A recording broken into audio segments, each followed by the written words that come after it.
vite fait, maintenant que ça se prépare. Ah ben non, trop tard. C'était très vite fait. C'était la pause de France, c'est donc super vite fait.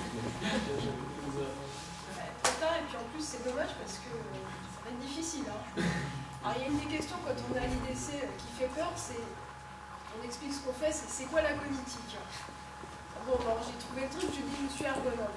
Les gens ne savent pas forcément ce que c'est, mais bon, ils ont une idée. Le problème c'est que depuis, j'ai changé, donc je suis sortie d'IDC en 2009, j'ai changé de société en juin 2011, et depuis août 2011, j'interviens comme consultante chez Air France KLM dans un projet de conception sur le yield management. Du coup, c'est encore plus compliqué à expliquer. Donc le but aujourd'hui, c'était voilà, de vous expliquer comment est-ce qu'on peut mettre de l'ergonomie dans un projet qui est un projet énorme, qui est un projet qui est très stratégique. Comment est-ce qu'on peut employer les méthodes ergonomiques, comment est-ce qu'on fait pour les employer. Et donc je vais vous présenter d'abord un petit peu le projet, le contexte du projet, comment ça se passe, et après on va faire un focus sur deux méthodes ergonomiques, donc le maquettage et le suivi du développement. Alors le contexte projet, donc le contexte projet, je le disais, c'est chez Air France KLM, c'est la création d'une application métier. Le but, KLM et Air France ayant fusionné, c'est d'avoir une application commune de revenu management pour les deux compagnies. Le revenu management, c'est quoi? Le revenu management, c'est le remplissage des avions. Le but, c'est de maximiser la recette des sièges vendus. C'est-à-dire, si votre avion part plein, mais que vous avez plein de gens qui ont payé 3 francs 6 sous, c'est pas assez. Le contrat n'est pas rempli. Les revenus managers, il y en a entre 100 et 120, côté Air France et côté KLM. Et actuellement, ils utilisent plusieurs outils pour faire du revenu management, des outils qui sont différents chez Air France et qui sont différents chez KLM. Pareil au niveau des pratiques, il y a des pratiques qui sont distinctes chez Air France et chez KLM. Donc le but de ce projet, il est finalement multiple, c'est d'avoir un seul outil pour faire tout le revenu management et c'est d'avoir un seul outil pour Air France et pour KLM. Donc vous imaginez bien qu'au niveau des enjeux, de la conduite du changement, des impacts sur le métier, il y a des gros risques et il y a des gros problèmes qui peuvent se poser. Il faut vraiment qu'on arrive à convaincre les utilisateurs que voilà, ils n'auront plus le choix, demain c'est cet outil qu'ils vont utiliser et on sait qu'on va complètement changer leur manière de travailler. D'autre part, il y a un enjeu qui est stratégique. Je l'ai dit, le revenu management, c'est ce qui génère les sous. Les sous, c'est ce qui fait la marge. Donc c'est un projet qui est stratégique pour la compagnie. C'est un projet qui est également long et sur lequel l'attente de return on invest est très forte. Pour donner un petit ordre d'idée, on va dire que le projet au global, le coût, c'est entre 60 et un peu plus d'une centaine de millions d'euros sur 7 à 8 ans. Le return on invest, c'est de l'ordre de plus 20-30 millions d'euros gagnés par an. Voilà, donc c'est un très très gros projet. Et donc avec des gros enjeux et une grosse équipe. L'ergonomie, en fait, moi je suis intervenue uniquement sur la partie gestion opérationnelle des vols. L'organisation du projet, il y a en fait 4 lieux où il y a des gens qui travaillent sur ce projet. À gauche, vous avez plutôt la partie AMO.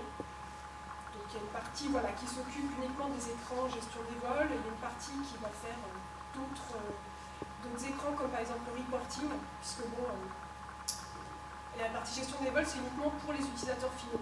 Après vous avez leur chef. Leur chef, ce qui les intéresse de savoir, c'est bon, combien de sous il a généré.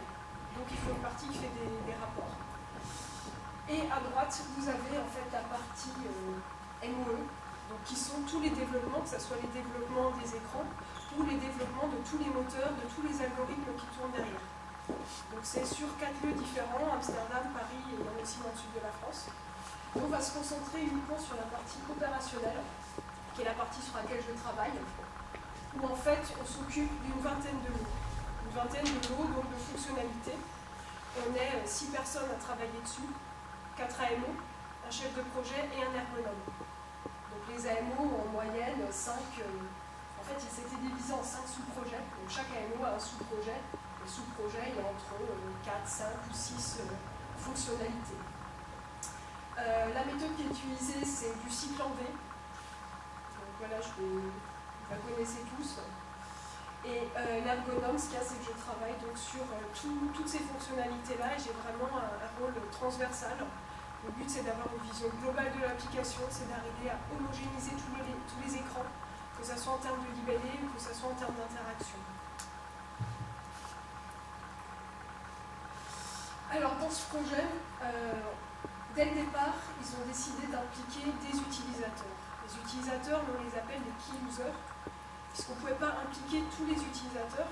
Et il faut savoir que le projet, c'est un projet qui est novateur, qui apporte des nouveaux concepts, des nouvelles manières de travailler.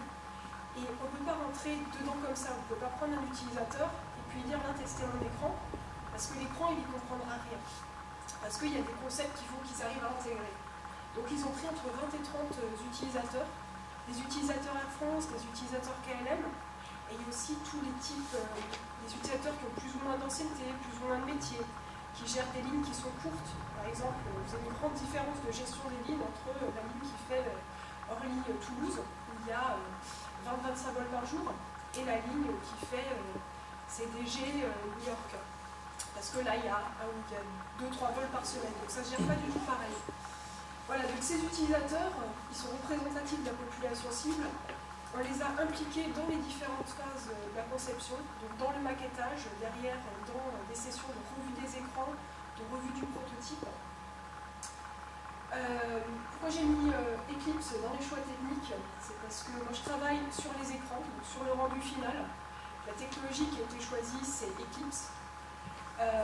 Voilà, Eclipse, il y a certaines contraintes qui sont liées à l'utilisation d'un framework. Donc un framework qui est déjà tout fait, c'est-à-dire qu'Eclipse, on ne peut pas choisir comment l'écran va être.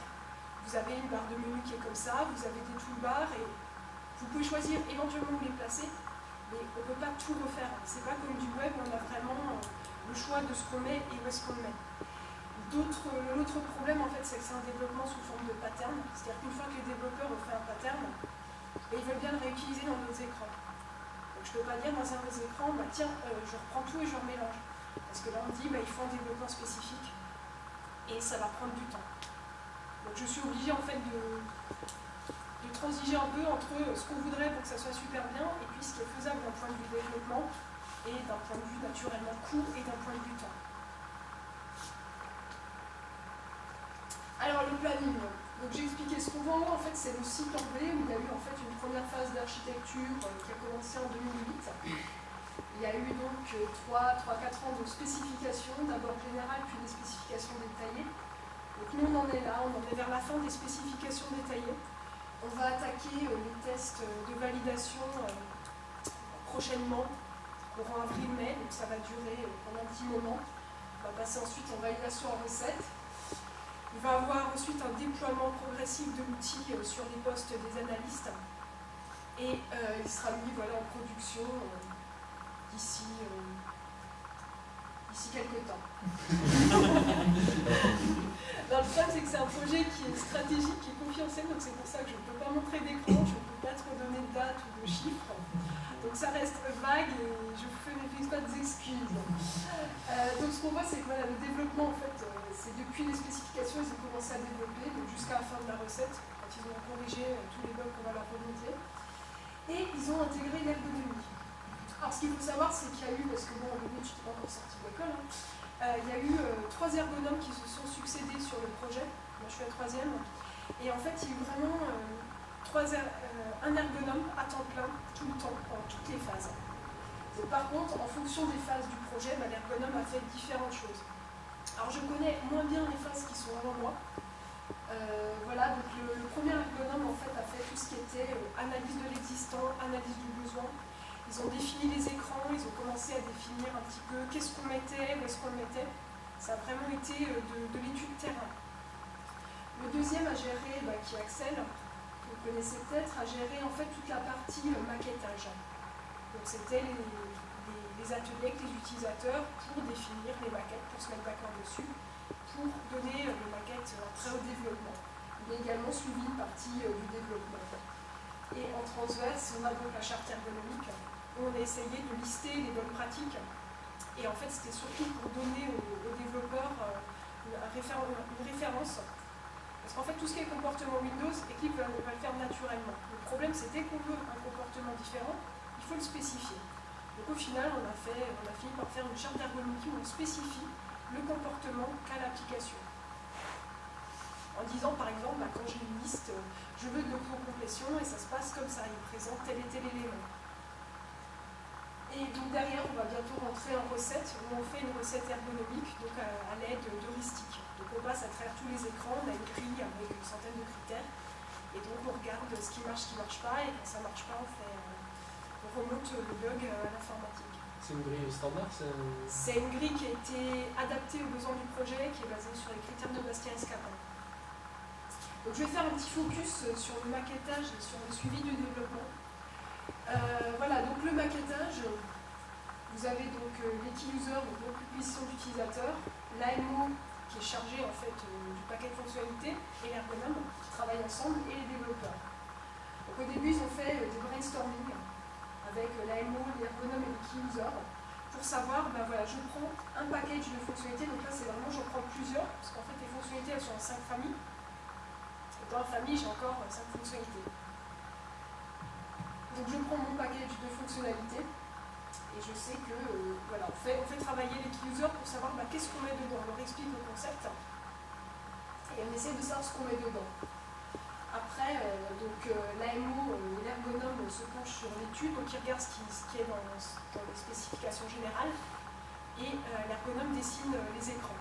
Il fait des maquettes, il fait des esquisses papier pour avoir une idée. En fait, ça permet d'avancer le travail et d'avoir des questions. On retourne voir les utilisateurs avec des questions qui sont cette fois beaucoup plus précises, puisqu'on travaille seulement sur un élément.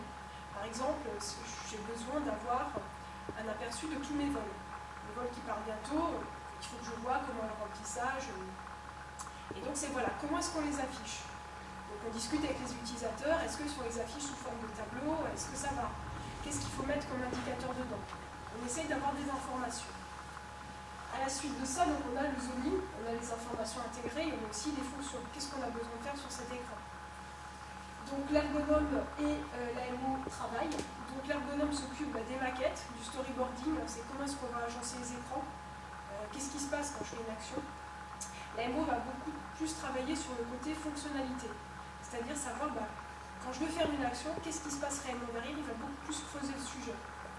Et donc on retourne voir les utilisateurs avec des maquettes. Donc des maquettes qui sont réalisées avec Designer Vista. Alors l'avantage de Designer Vista, c'est qu'en fait, il a vraiment des composants de base de Windows. Donc au final, entre les maquettes et ce qu'on fait avec Eclipse, c'est à peu près pareil.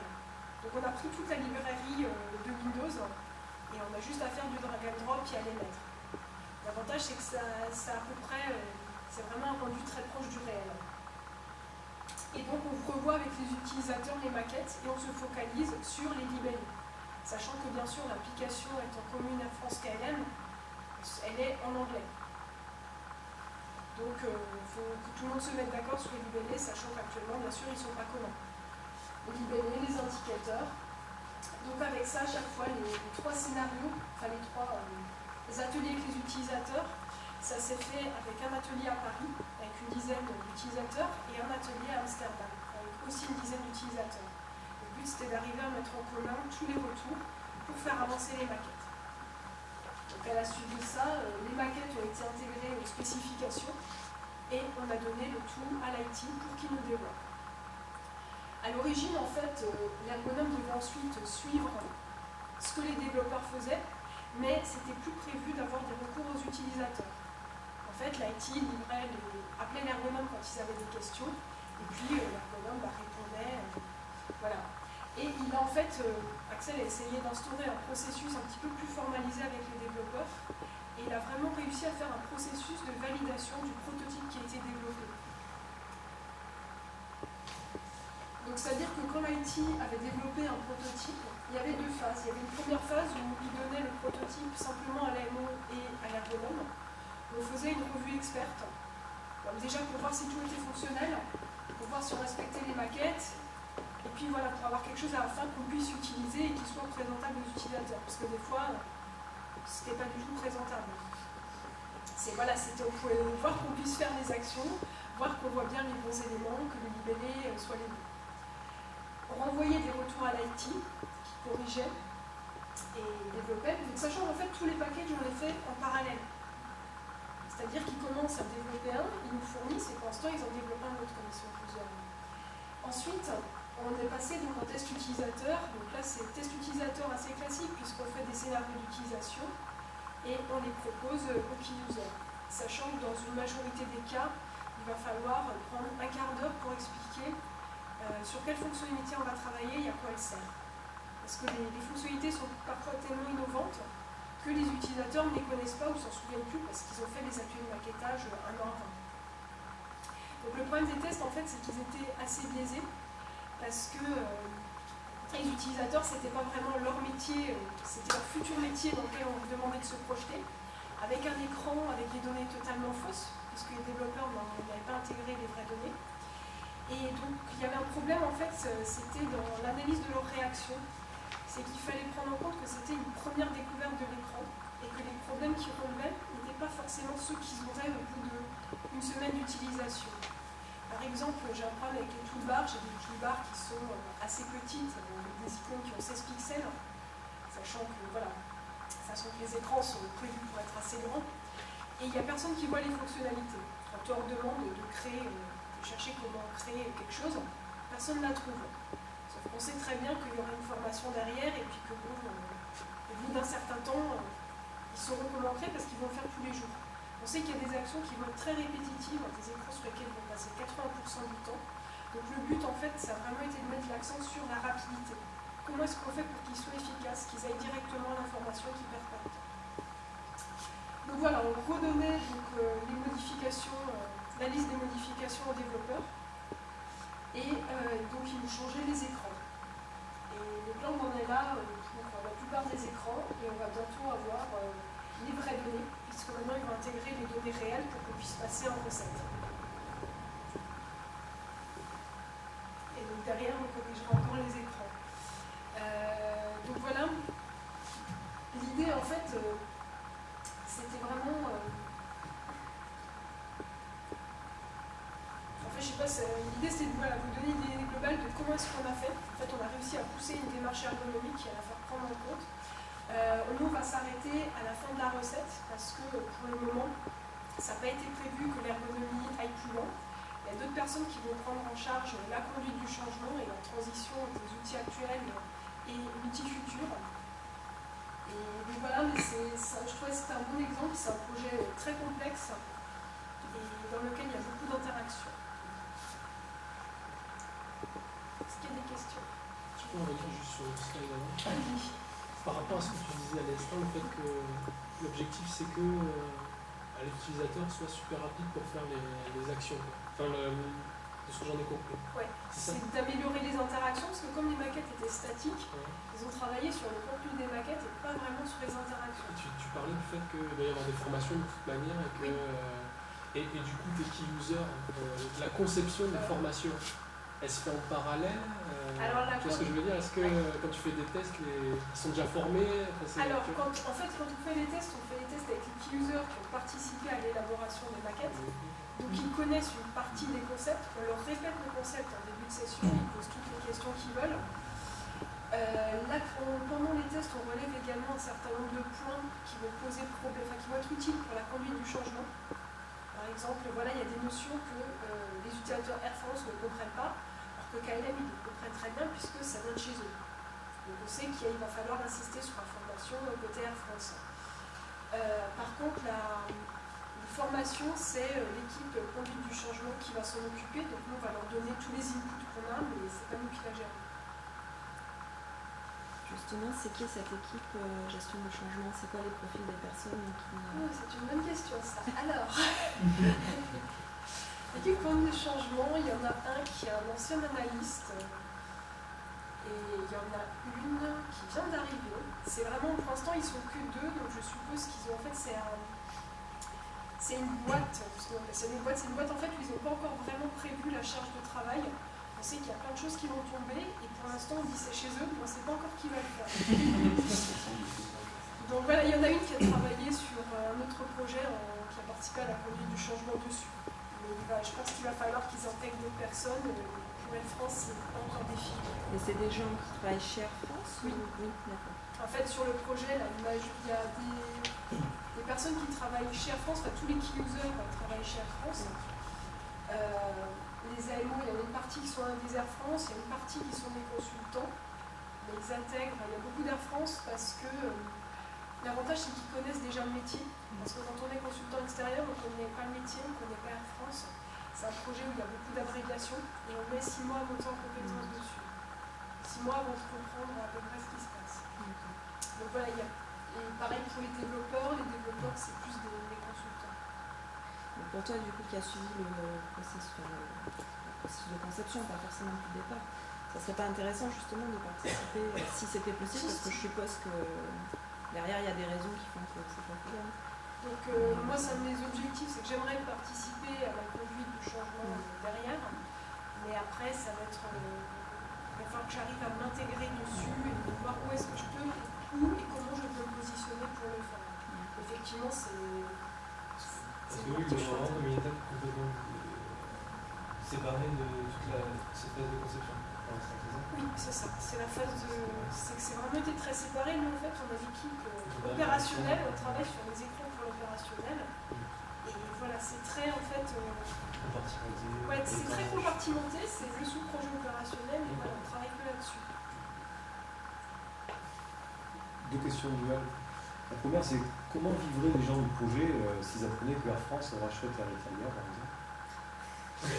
Et ce qui a failli se faire. Oui. Donc en fait, il y aura bien une autre compagnie qui va se joindre en phase de route, ce que j'ai dit.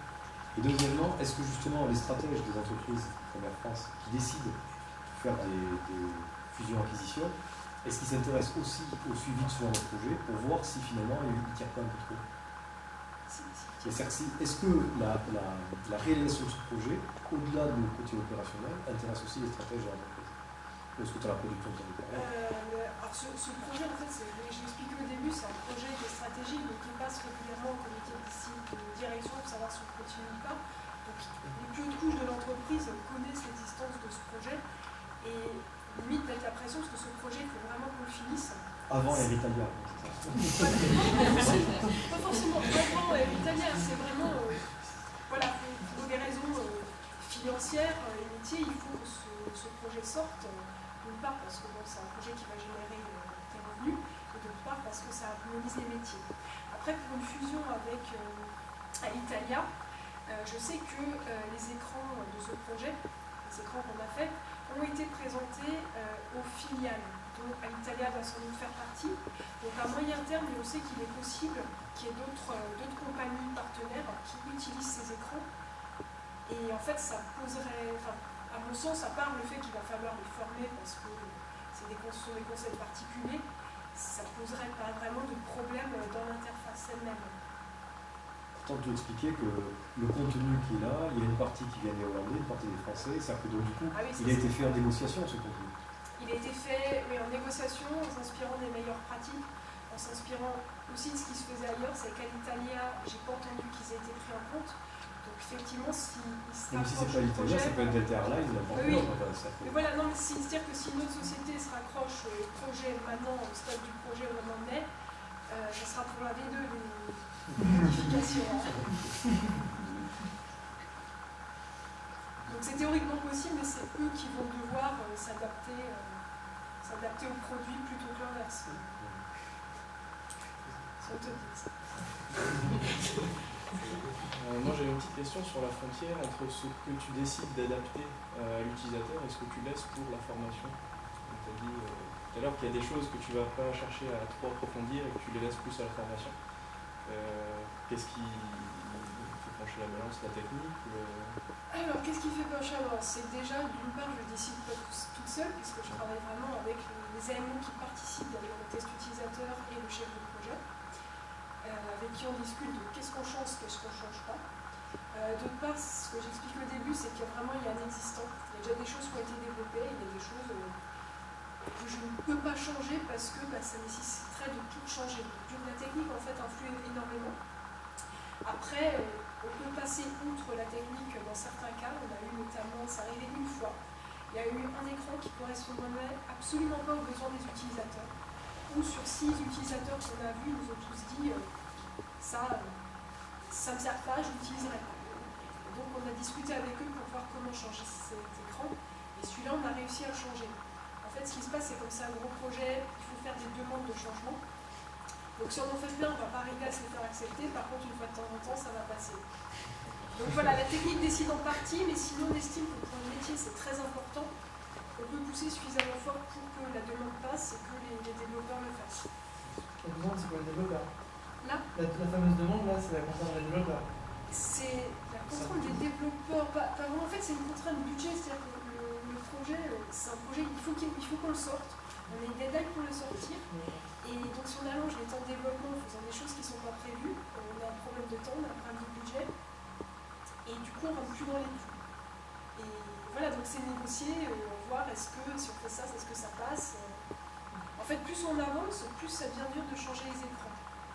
On avait réunion, ce qui était négocié avec les développeurs, c'est qu'ils prennent un peu moins de temps pour développer, qu'ils nous livrent un truc un peu plus en brouillon, mais qu'ils prennent du temps pour prendre en compte nos retours. Alors au début, c'était dur à prendre en compte parce qu'ils nous demandaient change request pour changer un tout petit peu. Mais c'est vrai, C'est maintenant le développeur qui a envie de t'aider, ça. voilà. Et après c'est passé, ils savent que voilà, quand on leur fait des retours, bon, ils les prennent en compte, et puis c'est vraiment quand c'est très très lourd, et puis on sait aussi au final, tu sais que si tu demandes de changer tout un écran, ça va être compliqué forcément. Du coup, au lieu d'essayer de faire du bon, tu essaies de faire le moins mauvais. Voilà, on essaie de faire ce qu'on peut dans les contraintes qu'on a. C'est ce que j'expliquais, c'est voilà, contrairement à d'autres projets où tu as plus de liberté, là je travaille avec beaucoup de personnes, il y a des gros enjeux derrière. Et j'essaie de faire le mieux possible pour les utilisateurs en fonction de ce que j'ai. Tu m'as trop frustré. Le sentiment d'être la variable d'ajustement. Mais il en faut bien une de variable d'ajustement. Ouais, mais Je veux dire, ça va toujours dans cette harmonie, non, enfin, c'est très contraint. Voilà, mais en fait c'est très contraint, mais si tu veux, moi les écrans, je les ai vus évoluer, j'ai vu tout ce qu'on a changé, je vois l'avant et je vois l'après, et je sais qu'il y a une réelle amélioration. Alors les utilisateurs derrière, quand on va leur présenter, ils vont peut-être aller parce qu'on va développer plein de trucs, parce qu'il n'y a plus de temps, il n'y a plus de budget, mais nous on voit tout ce qu'on a pu sauver. Tout ce qu'on a pu sauver, tout ce qu'on a amélioré, voilà.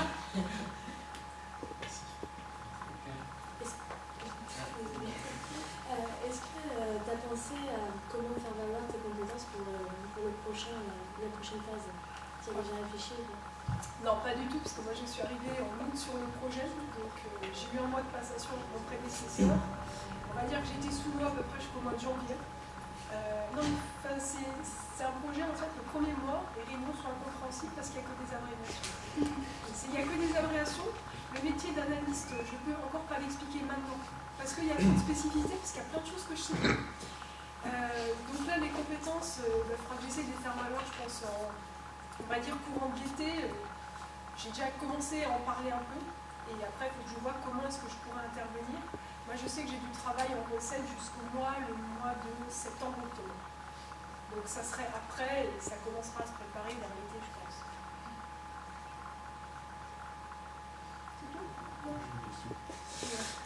Tu dis qu'il y a eu plusieurs ergonomes qui ont enchaîné des participations, que c'était en continu. C'est compliqué de prendre en main le boulot d'un autre ergonome? Oui, c'est compliqué parce qu'en fait, il manque l'historique du projet. En fait, le projet a démarré il y a assez longtemps, il y a des choses qui ont déjà été vues, des choses qui ont déjà été décidées. Et quand on reprend le projet en cours de route, là, forcément, on se pose des questions sur pourquoi c'est comme ça. On n'a pas les réponses. La chance que j'ai eue, c'est que Axel a aussi fait le NSC, donc finalement, on a à peu près la même manière de penser. Donc il y a beaucoup de décisions qu'il a prises, de choses qu'il a faites, où finalement, je suis assez d'accord. Tout le processus qu'il a monté, j'ai pas eu de souci pour le reprendre en main. Et je pense que si on prend le relais d'un ergonome avec lequel on n'a pas la même manière de penser, ça doit être très très dur. Moi, la difficulté que j'ai actuellement, c'est de justifier des décisions que je n'ai pas prises. C'est d'arriver à... Parce que je sais qu'on ne peut pas tout changer, donc déjà, il faut que je m'accorde avec une partie des choses où je me dis, mais j'aurais pas fait comme ça. Et bon, c'est comme ça, je ne peux pas tout changer maintenant, donc plus les budgets pour. Et voilà, d'autre part, c'est d'essayer de voir ce qui est bien et puis de le justifier quand même, parce que dans le contexte, bah, ça a sa place. Très bien. Merci beaucoup.